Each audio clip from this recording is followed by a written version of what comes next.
What data caps mean for the mobile revolution. Just as the possibilities of cloud computing and streaming media began to make smartphones exciting, Verizon (NYSE, VZ) killed its unlimited mobile data plan. This is bad news for consumers hoping to leave their computers behind, and for companies seeking to profit from the growing mobile market. However, there are fewer losers here than you might think.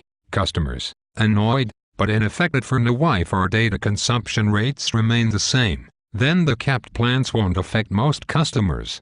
The vast majority of smartphone owners use far less than 2 gigabytes a month. The average user only eats up 435 megabytes, while the most data-hungry owners use less than 5 gigabytes.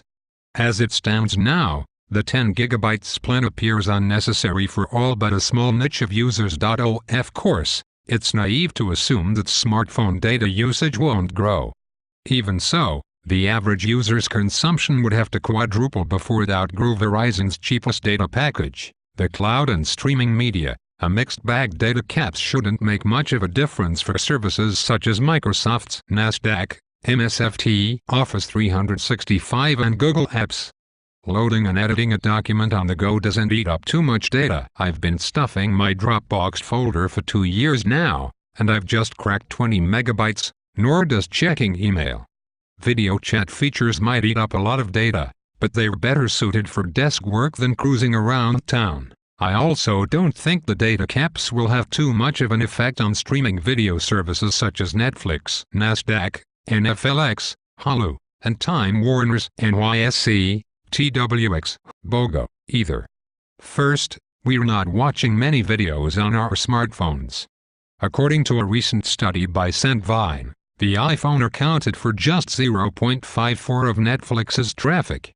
Second, I would be willing to bet that most people who watch a lot of streaming video on their phones do so in places like airports or coffee shops, where they can pick up a Wi-Fi signal for a faster connection. On the other hand, the death of unlimited data could slow the growth of streaming audio services like Google Music, Amazon's Cloud Player, and Pandora (NYSE, P). Although you can use these services at your desk, Cloud Player comes in handy at work. They have the most potential as radio alternatives for your Wi-Fi free car. However, a person with a 2 gigabytes data plan and my not quite hellish 2 to 3 hour round-trip commute would go over the limit in about 2 weeks. In this light, Apple's NASDAQ, Apple decision not to offer streaming as a part of a cloud makes a lot more sense. Unless some unfortunate iPhone user downloads his entire music collection through his data plan, the data caps shouldn't be a problem. The data caps could also help SiriusXM, NASDAQ, Siri. Many investors, including me, considered streaming audio a disruptive technology that might potentially render satellite radio obsolete.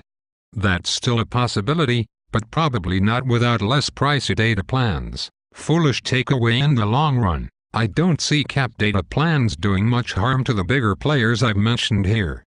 However, I do think the plans will probably toss another monkey wrench into Pandora's plan to acquire more listeners and pray for profitability.